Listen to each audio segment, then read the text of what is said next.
Do you want to do a TEDx talk? I've been selected for the TEDx stage 3 times, and in this video I'm going to show you how you can become a TEDx speaker as well. By the end of this workshop you will understand 3 different paths to the TEDx stage. So if one of your goals for next year is to become a TEDx speaker, then this workshop is for you. Welcome to the stream. My name is Markus. I'm a stand-up comedian and obviously a TEDx speaker as well. And on this channel, I help you engage better with your audience. So the topic for today is how to become a TEDx speaker, and you're going to be able to ask your questions at the end of the stream as well in approximately 10 to 15 minutes. But hey, let me know in the chat where you're joining us from. I hope we have people from all over the world joining us in the chat. Just put your location in the chat. And while you're down there, hit the like button if you are fired up for this training, because we're going to learn some really important processes and secrets from behind the scenes on how to become a TEDx speaker. Here is specifically what's on the agenda for today. First, we're going to talk about the difference between TED and TEDx, and it's really important for you to understand this if you want to approach one of these events. Number 2 is we're going to talk about public TEDx events and private or corporate TEDx events, because both those actually represent 2 different paths that you could get on the TEDx stage. Number 3 is that we're going to talk a little bit about the application process for both of those paths, and hopefully I'm going to be able to share some behind the scenes knowledge for how you can be more successful in your application. Number 4 is that throughout this presentation we're going to go through a few do's and don'ts for when it comes to applying and performing at the TEDx stage, and then finally we will do your questions at the end. So just keep the questions going in the chat, and let's see how many of them we are able to get through. But hey, I'm fired up for this training, so hit the like button and we are ready to go, because I want to start with an overview of the events that I've actually done. And the first one is here in 2018. I was the headline speaker at TEDxJNJ Zuchwil in September 2018. In October of 2019, I actually organized TEDxJNJ Allschwil, and that's me on the stage. I was also the MC. The second photo is, you can see that there was about 250 people at this event that I organized here last year. And then and for 2020, I was selected to be a speaker at TEDx Freiburg. And the reason why we do this stream right now is that TEDx Freiburg, it was scheduled to take place last week. But because of the current public health situation, it had to be postponed until next year. And here I have a choice. Am I going to be sad about the fact that it got postponed, or am I going to make lemonade out of it? Yes, we're going to do the lemonade. So I think this is an excellent opportunity to talk about some of those learnings, as I did go through the entire application process, and I will be starting at that event next year. So just to give you an overview of the 3 different events. So we have TEDxJNJ Zuchwil 2018, TEDxJNJ Allschwil last year, and then this year TEDx Freiburg. And there's links to all of those events in the description below this video. If you click, I have links to all of those events, plus the additional resources that we're going to be talking about are also in there. There's other information in there. You will find contact information to me in those links. And if you want to learn how to do stand-up comedy, there's a link to my stand-up comedy course. It's an online course called Stand-Up Comedy for Beginners. You can find that at comedyforbeginners.com. So there's lots of valuable links in there. And there's one more thing that I want to mention before we jump into the first block here, is that if by the end of this training you feel like, oh, hey, we should hire Markus to help us with our TEDx event, you definitely can. So if you want to work with me, you can find my contact information in the description or at markuspresents.com. Okay, let's jump into the main agenda here, and we're going to start with the difference between TED and TEDx. Well, I have a quick look here at the chat. Hello Woody. Hello Joanna. We got This is Your City is joining us. Hey, welcome to the chat, everybody. I'm happy that you are joining us, that we are all in this together. Okay, let's begin by talking about the difference between TED and TEDx, because this is important for you to know, and it's important for you to be credible when you're dealing with these events. Firstly, most people have heard of TED Talks. And the reason why we're talking about it today is that TED Talks already has such a great brand and brand awareness, so everybody wants to do a TED Talk. However, there's a difference between TED and TEDx. TED is the big international conference that happens every year in North America. And in order to speak on the TED stage, you have to be already famous. So, for example, if you are a world leader, or if you have started a billion-dollar company, or if you have a Nobel Prize, then you're a good candidate for the TED stage. If you're not that, then it's going to be a little bit more difficult for you to be accepted to the TED stage. I'm not saying impossible. In an earlier draft, I said impossible, but it's actually not impossible, because you can nominate yourself or somebody else for the TED stage, but it's a bit of a long shot. TEDx, on the other hand, is much more relevant to us, and that's the rest of this training is going to be about TEDx specifically. So TEDx conferences and events are independently organized events that are similar to TED, and they are done by individual organizing committees all over the world in various different places and in companies, and they have a license from TED. So if you want to organize a TEDx event, which is going to be one of my recommendations that you do, if you want to organize a TEDx event, you can apply for one of these TED licenses, and then you can organize your event for that. So these TEDx events, they take place all over the world. There's hundreds of them, and anybody can organize them. I mean, I did, right? So I think it's really important that you may want to say that you are going to do a TED Talk, or you have done a TED Talk, but I think it's really important that you call it a TEDx talk, which is the correct term, just to make a better impression if you're dealing with the organizers, so that you actually know what you're talking about. So we're going to focus on TEDx for now, and the next block that I want to cover is the difference between public and corporate TEDx events, because I've experienced both. There are actually many other types of TED and TEDx events out there, but I'm only going to talk about the ones that I'm familiar with. So for example, there's TED Women, there's TED Global, there's TED Ed, there's TEDx this and that, but I'm only going to be talking about the normal public TEDx events and the corporate ones. So a TEDx public event is the one that was going to happen here in 2020 in Freiburg, Germany, just across the border from me, because I'm based in Switzerland. And this is basically available for anybody to attend. You can apply to get a ticket, and anybody can attend it. Whereas a corporate TEDx event is different. You have a license from TED, but it requires that the attendees are only employees of your company. And that comes with another restriction as well. Once you have actually done your event, you might expect the video to end up on the TEDx YouTube channel, but for corporate events, this is not the case. And that is actually the reason why there's no video of me from TEDxJNJ Allschwil or TEDxJNJ Zuchwil, because those were corporate events. And this is certainly a downside, because now I can't share my performances on those stages, but it's still available within the company. And I think I should add a little bit of color about these two events. I mentioned that they were, I'm going to go back to I mentioned that both of those events were called TEDxJNJ something. And J&J stands for Johnson & Johnson. It's a big American healthcare company. And Johnson & Johnson has its own TEDx program. So for example, here in Switzerland, there is a TEDxJNJ event at one of the Swiss sites every year. So in 2018, it was in the center of Switzerland, and then in 2019, the one I organized was here in Basel, Switzerland, in a municipality called Allschwil. So you may think that it's a limitation that you cannot share your video outside the organization, but a company like Johnson & Johnson, it's about 130,000 employees. And if you actually are a J&J employee, you can go and watch my TEDx talk from 2018 there, and you can watch the whole show from 2019 if you are an employee of Johnson & Johnson. So that's a limitation that you have to be aware of.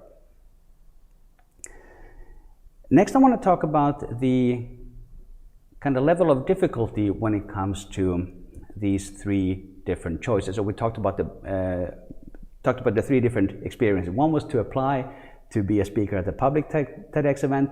The next one was a corporate one, and the third level that we're going to mention is actually organizing the event. And I'm going to use TEDx Freiburg as an example. How do you apply to become a speaker at one of these TEDx events? Well, the process for TEDx Freiburg was a few months ago. They put out a Facebook post on their wall saying, if you would like to speak at our event, please send us an email. So I sent them an email. And then a couple of days later, they replied back and they said, yeah, okay, let's have a chat. So I went through a couple of rounds of interviews, and then they confirmed that, yes, you are going to be a speaker at this event. So that was a very, it was a very straightforward process. There was no particular form to be filled, and I just wrote them an email, and based on the conversations in the interviews, I was accepted. That's not always going to be the application process. Sometimes the application process can be a little bit more complicated. You may have to fill in very specific questions. But because all of these TEDx events are organized by independent committees, they all do it a little bit differently. And so if you want to apply at your local TEDx event, the process may be a little bit different. Another way to be a speaker at those public TEDx events is that you are asked. Because the organizing committee, of course, they also want to go out there and find the best speakers for their events. Every event has its own kind of theme, so if they think, oh, that guy, I know Markus, he would be a perfect fit for this, they might actually reach out to you instead. And of course, you can help your case by being already known as a speaker, by having a video on YouTube, being active on LinkedIn, all these other kind of networking strategies that you have available to you. So that was the application process for the public event. For the corporate version, now, and I'm going to talk about TEDxJNJ Zuchwil now, the one in 2018. The process was fairly similar. The organizers within the company, they sent out an email to all of the employees in Switzerland saying that, you know, we're doing this event, and if you want to apply to be a speaker, then fill out this form. And there were questions, and the questions are always kind of similar. What is your main idea that you want to talk about? And that is maybe the most important advice that I can give you in the application process is that remember that TED and TEDx is about ideas worth spreading. So if you want to speak on the TEDx stage, you have to have an idea worth spreading. What you don't have to be the best speaker, you don't have to be a native speaker, you don't have to be excellent at stage presence, but you do have to have an idea. And as you get accepted, you will have enough time to develop the idea with the help of the organizers or with the trainers. So if you are, like, the very first step of ever becoming a TEDx speaker is to have that great idea worth spreading. And if you can articulate that idea in one sentence, you're good to go. That should be your aim. And remember that nobody really, I'm going to be a bit harsh, but nobody really cares about you and your background. They care about the idea that you have to present to them, and they care about what you can offer to the audience, and that is the idea. This was something that often came back in the whole application process in all of the different organizations where I was involved, is to have this idea worth spreading.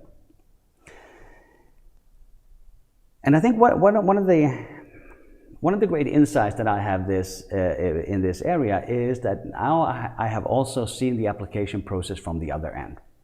So when I organized that event in 2019, I was the event lead. So that means that I had a responsibility for the budget, for building the team, the location. I was in charge of the whole project, and then I had a number of sub-teams helping me do that. But that also meant that I was involved in every single interview of the speakers. So we had a number of speakers, and there were many people in the speaker relations team that interviewed many of them, but I was the only person who actually interviewed all of them. So I was very easily able to see this person has an idea worth spreading and this person does not. And in the end, the selection process was surprisingly simple, although there were certainly some good discussions. So have that idea worth spreading, definitely an important part of it. So the two methods that we talked about so far is to apply for a public TEDx event, and I would say that that is the kind of medium difficulty, because the event is public, there's going to be competition. There's going to be maybe tens or hundreds of thousands of people applying to speak at that event. When we come to the corporate event, that's much easier, because the only people who can apply to speak at that event are the employees of the company. So in J&J, for example, realistically, it was only ever going to be the Swiss-based J&J employees, which was something like, I think, 4,000 or 5,000 at the time, who were ever going to apply, and not hundreds of thousands of people. So the level of competition is a lot lower. So my recommendation, if you want to do the easy path to the TEDx stage, apply to be a speaker at your local corporate TEDx event. So that's number 2. But number 3 is that if you don't have a TEDx event or a TEDx organization in your company, then you're in luck. Because this represents the very easiest path to the TEDx stage, i.e., you start your own corporate TEDx event. If you work for any kind of bigger company that has, a few hundred people working, a few thousand, or a few hundred thousand like we had at J&J, selling the idea of starting a TEDx event in your company is easy. TED and TEDx, it already has such a high value in the market. So if you can explain to senior management that we're going to put together this event where our regular employees from all different departments, all different walks of life, they're going to be up there and share ideas worth spreading. What is the business benefit? Well, you get to hear, you get to connect with different people from different departments. We get to hear the best ideas from everybody in the company, regardless of their rank. So you can have somebody who's very junior to very senior, all sharing ideas on a similar basis. People will flock to this because TEDx already has such a high brand value. So if you want to do the really easiest way to perform on the TEDx stage, it is start your own corporate TEDx event. It's almost a no-brainer. I can highly recommend it. You put together a team, you put together a budget, you put together a schedule, and people will support you. At least that was my experience. I had nothing but love and support when I started, when I brought the TEDxJNJ event to Allschwil. And the cool thing about it as well is that if you start it, if your company doesn't have it, and if you start it, maybe you can do it at your site, and maybe somebody else in a different site in a different country in the same company, they will want to do it as well, and you can build up this whole catalog of amazing TEDx events. And I was happy that I was doing this with Johnson & Johnson, because J&J is actually the biggest external partner of TED, because they organize so many of these TEDx events. So we even had like a whole manual on how to do it. So, public TEDx event is the medium difficulty part. Speaking at a corporate event is the easy part, and organizing a corporate TEDx event is the very easy part. So I'm hoping that you will be able to grab one of those ideas. As we and I think you've understood a little bit about the best practices here, but let me say something more about the application process as well. One, which was maybe a little bit surprising to me, but I'm going to say it just so that you're not shocked if it happens. Usually the speaker candidate will present their proposal, and then they will get some questions. But what can actually happen is that the organizers might actually have some ideas for you. And if you are a very proud speaker, you may not be so comfortable with the ideas that they have. But I would recommend strongly that you stay very open to the suggestions that they have. You don't have to accept them, but at least hear them out. Because the organizers will know what kind of theme they want to do at the event, and they will actually help you to adapt your talk to that theme. It's still up to you what you say, of course, but that's a good way of doing it. The other best practice that I want to talk about is that if you organize your own TEDx event, I would recommend that you copy one of the things that we did at J&J, because we actually had a formal training for all of the speakers. Especially in 2018, when I was a speaker, I was selected probably around July time, and the event was in September. And between July and September, we had 3 days of training. One was a one-day presentation skills training for the whole group, and then there was a 2-day how to do a TEDx speech training as well.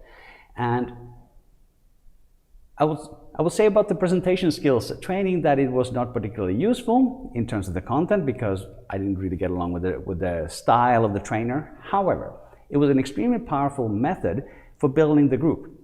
So we had all the TEDx speakers here, and they were doing drafts of their speeches, and that was a great way to connect with the other speakers as well. So if you're organizing a TEDx event, certainly set up some kind of training schedule And if you're participating, definitely attend all of the trainings, because they're going to be a great way for you to progress with your speech and connect with the other speakers as well. What we did when I organized it, we did a speaker retreat.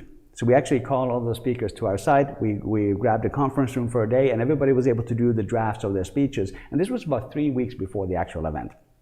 So everybody went through the drafts and everybody shared feedback. And after that meeting, one of the meeting participants said that that was the best meeting she'd had all week. No, all month. It was actually the best meeting all month, because it was so cooperative. It wasn't that me as the organizer, I had the right answer, but we actually asked everybody's opinion about how they could improve their speeches. And that kind of cooperative atmosphere was really great. So that would be one thing that I really recommend, is that you have an opportunity, or multiple, you can get everybody together. If you want to call it the speakers retreat, that's definitely one way to do it.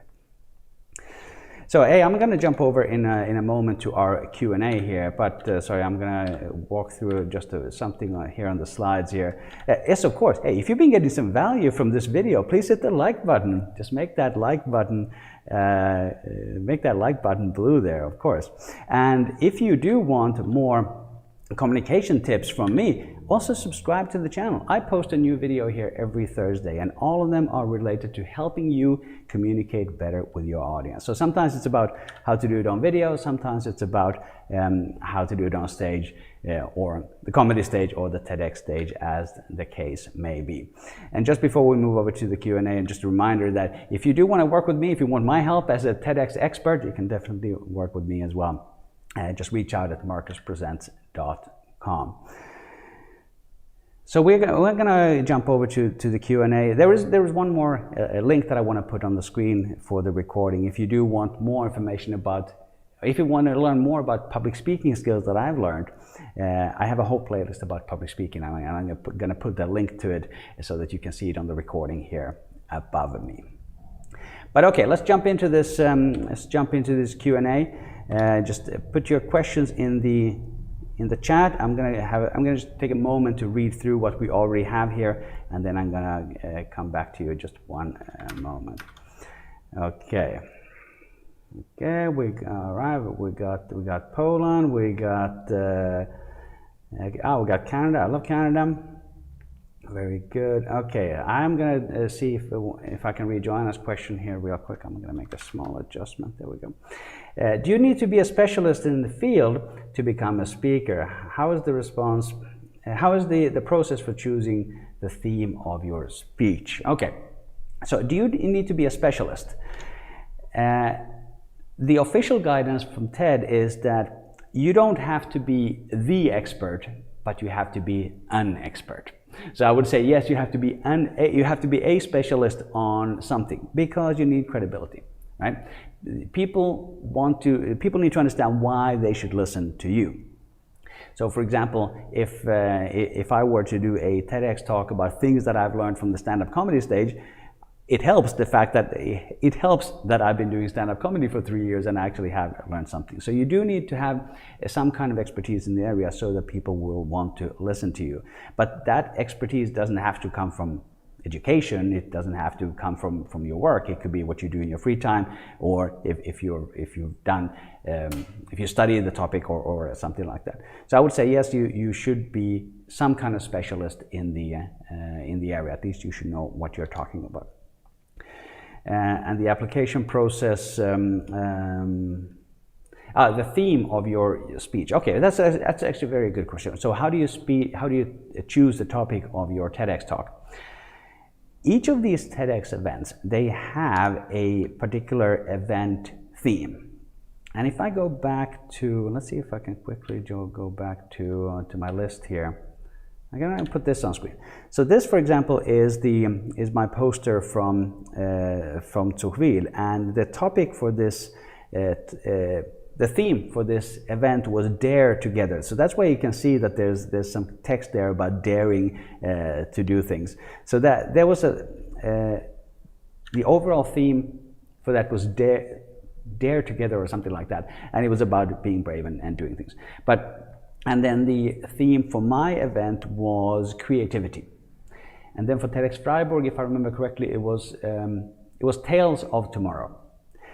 So here's the one thing that you need to understand about these themes is that they are very broad, and they are supposed to be very broad. They are supposed to be able to handle different kinds of ideas from all the different diverse speakers. So the organizing committee, of course, chooses a theme, but since they are so broad, let's take the idea of creativity, for example. There are so many different things that you could fit into the topic of creativity. And even if you're not talking about creativity, you can talk about spreadsheets in a creative way. So there's a lot of opportunity for you to shoehorn in your topic, whatever it is that you want to talk about, into the theme of the event. But it's good, it helps your application if you understand the theme and you relate your proposal to the theme. And here's an extra little hack. When I was preparing for the talk this year, I even used literally the words "Tales of Tomorrow" in my speech, and that got high marks from the organizers. So that's a little hack to really explicitly mention the theme in your talk. Okay, let's see. I'm gonna have a look at Casper's question there. Sorry, I already scrolled past it. One moment, so I can. Okay, are there any requirements when it comes to these ideas? Should it necessarily be an inspirational speech or something like that, or maybe educational speech? I think you can do different kinds of speeches so long as it is around an idea worth spreading. If you, some of this is completely publicly available on the TED and TEDx website. There's like a TEDx, how to write a TEDx speech, and they have some ideas about how they prefer to have it. So the core of it is that you have an idea worth spreading, but then how you communicate that can be completely different. It can vary between the different speakers. Usually it may be a good idea to have an inspirational speech so that people feel that they are able to do something after the speech, or they are, let's say, that they are compelled to do something after the speech. So that may be a good idea. A purely technical presentation is probably not a good fit because there's no grand idea necessarily. But you can definitely do different kinds of speeches on the TEDx stage. You are sometimes, usually, you're only one person. Usually, you're not going to use a lot of props. Ideally, you should not use slides, but all of these speeches definitely, all of these ideas definitely have exceptions to them as well. So it's very flexible, but I would rather do inspirational than educational to highlight the idea that it's an idea worth spreading. Okay, so and then Joanna asked, could you tell us something about who conducted the training? So when in the 2018 one, the one in Zuchwil, it was a professional speaker training who did the presentation skills training, and then the 2-day training with the how to write a TEDx speech was also a professional trainer. I can't remember their names, but they were I think established in that field. The one, okay, I'm going to give you a little behind the scenes here. The reason why I hated the first presentation skills training is I'm already a pretty good speaker. Like I feel like I don't need it, so I have a little bit of pride. But here's the biggest problem with that presentation skills training. One of the tasks was that one of the exercises was to focus on how you hold your eyebrows when you're speaking. There was a whole exercise about should you have your eyebrows up or down. I don't even have the intellectual capacity to think about that. And I think it's completely unnecessary, completely irrelevant how you hold your eyebrows. But this was like a whole block of the training was eyebrow control. And it so completely missed the mark. When you are engaging with an audience, whether that's on the TEDx stage or on the stand-up comedy stage or in Toastmasters, whatever it is, when you are engaging with the audience, it's the engagement with the audience that counts. And the position of your eyebrows will have no impact on it whatsoever. So it was a whole training full of like superficial nonsense. Like, let's tick the boxes. Here's how you should stand. Here's how you should look. Completely superficial nonsense. Nothing about actually engaging with the audience and getting your idea across to your audience. It was the worst training I ever met. I'm happy I don't remember the name of the trainer. And then for the one that I organized myself, I was actually kind of leading the training because it was more like a group feedback. Everybody did their drafts and gave feedback to everybody else, but we did it in smaller groups. So that was my task, but that was also really much appreciated. Okay, let's move over to the next question. Okay, so Joao is asking, what are the common speech topics for corporate TEDx event and how are they different from public events? On initial review, you could think that the TEDx corporate events are more corporate.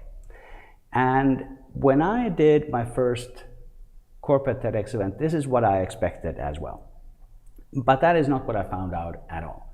That was not the case at all. Actually, most of the talks that we did there were about personal growth, personal journeys. Like there was one lady who talked about what she learned growing up in Soviet Russia and how that had impacted her life later on. There was one lady who gave an extremely powerful talk about depression. She was like this super high power future executive of the company, super talented lady, but went through these severe bouts of depression, and she told that story on stage. So it was kind of related to her career at the company, but not to the business of the company. And this is good. This is good because we don't want to hear another technical presentation. We don't want more PowerPoints. We do want to hear interesting ideas from the employees of our company. So I would think that almost all of those almost all of those speech topics would have been perfectly welcome in a public TEDx event. Of course, there are things that you are not allowed to share, like in public forums about company secrets as well, but I cannot remember any of our company talks actually having any of those secrets. At my event, we had an amazing speech from a lady who talked about neurodiversity, and she was talking about how her ADHD was actually not a handicap, but a superpower, and how she learned to navigate that. A super powerful speech and one that would fit perfectly on a corporate stage and on a public stage as well. I think there was only one speech that had a lot of connection to Johnson & Johnson specifically, because the speaker encouraged the audience to take care of specific Johnson & Johnson related resources and programs that we had. But for most of them, there was no difference between the corporate and the public speeches as well. Okay, let's have a look here, the public events. The next question here is, do you know their theme before you present the message or the topic? Ideally, the planning process, actually, this is actually something that I forgot to mention before. So somebody may be wondering, how long does it take to actually plan a TEDx event? In my case, it took me 11 months, approximately.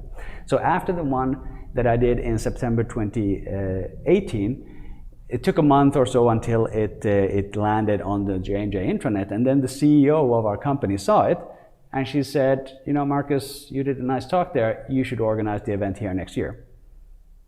That's how it started. And when the CEO asks you to do something, you can't really say no. And then 11 months later, we actually did the thing.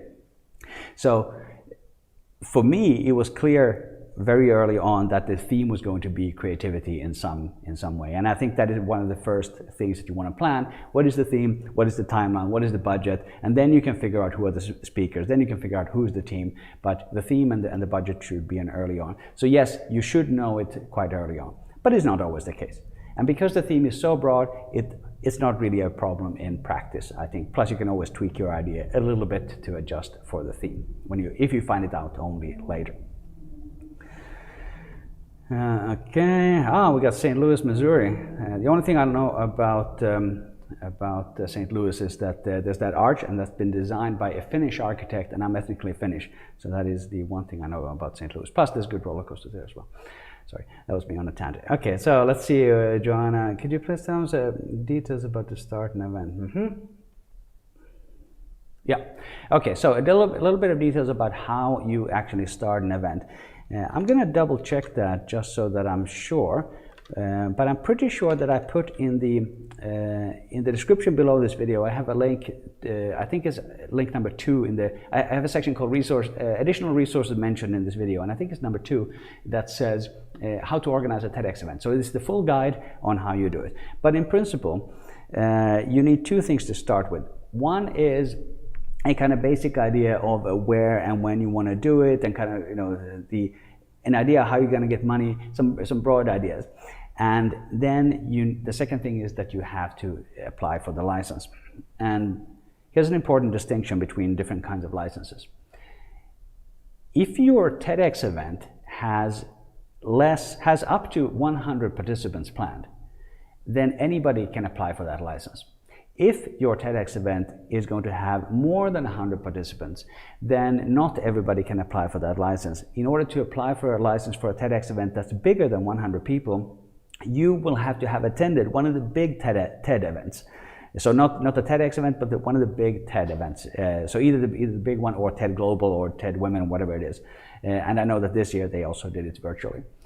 But that means that if you can limit your participants to less than 100, anybody can apply. And you basically have to say a little bit about what's your experience organizing events, what is the broad idea. And when you get the license, it will be valid for 1 year. So you don't even have to decide initially, I mean you should, but you don't have to decide when you're going to do it. You just have the opportunity to do it within 1 year of your application date. So what I'm trying to say here is that you can kind of do both in parallel. But what the official recommendation is that you should not start planning your event before you have the license, because if you don't get the license, then you can't do the event. So I would say start with both, but don't make commitments in terms of venues and speakers and anything like that before you actually have the license.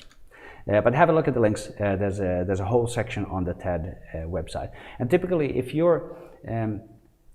typically there's only one TEDx event per city, but it's not so strict, because it could be like your neighborhood. Or so, for example, I live in Basel, Switzerland, and there is already a TEDx event in Basel, so I probably could start one here. But the one that I did in Allschwil, it's a different municipality just across the border to the next canton. This is 40 minutes walk, right? So I was able to do one there. So that's one guideline. But definitely look at the links, because the guidance is really, really good on the TED website. Okay, let's see. I saw the speeches about the self-driving cars on TEDx Talk channel. They were not 100% technical, but they were educational and fascinating. Well, there we go. Yeah. So long as you can get some kind of cool message across, you can definitely have an educational TEDx speech. It's such a broad platform. So long as you have an idea worth spreading, there's so many different ways that you can get your point across. And definitely not a problem at all.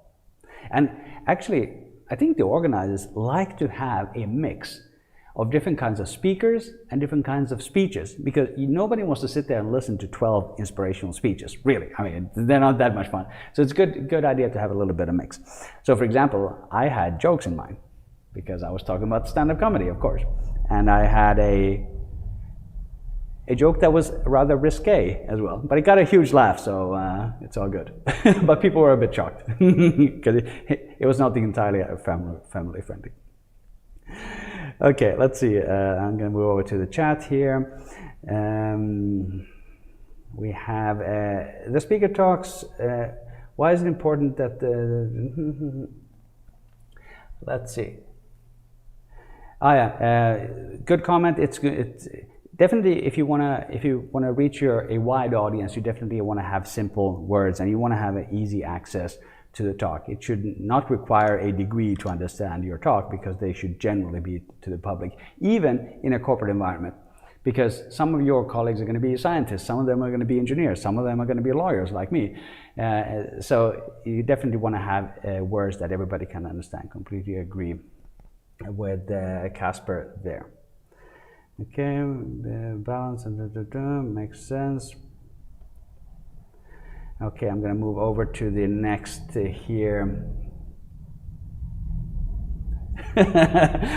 Joanna is asking what motivated me to do this training live. Well, if you ever want to do something stressful when it comes to public speaking, I recommend going live. This is one of these skills that we've all, I was going to say that it is one of those skills that we all have had to learn during the current public health situation, but it's actually not. It's a skill that many of us should learn.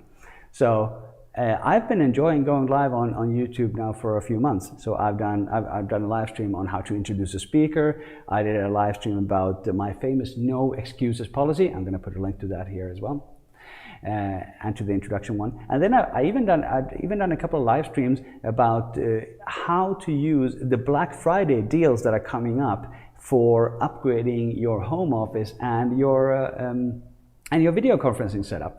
So I think live streaming is just a lovely way to engage with the audience, and it's an easy way to communicate a speech because you actually don't have to prepare so much because you're going to be relying on the Q&A.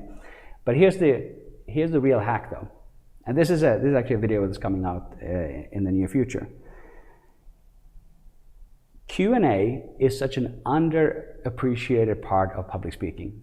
I recommend that you have at least as much Q&A as you have an actual talk when you're speaking in a conference, for example. Because it's only by the Q&A that you will get to find out what your audience actually wants to know. Every other thing, you're just guessing what they want to know. It's only in the Q&A that you actually find out what are the questions that the people actually have. So this for me is a great reason to go live because I can interact with you guys here in the chat and actually find out what you want to know. Otherwise, I'd just be talking to myself. So I think this is a much more valuable way to communicate with the audience.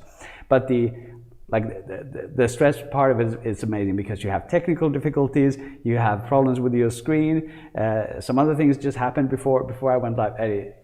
If you want to experience stress, just go live on YouTube. It is a wonderful experience. I recommend it to everybody. This is potentially failing publicly, and it's fun. It's so much fun. Okay.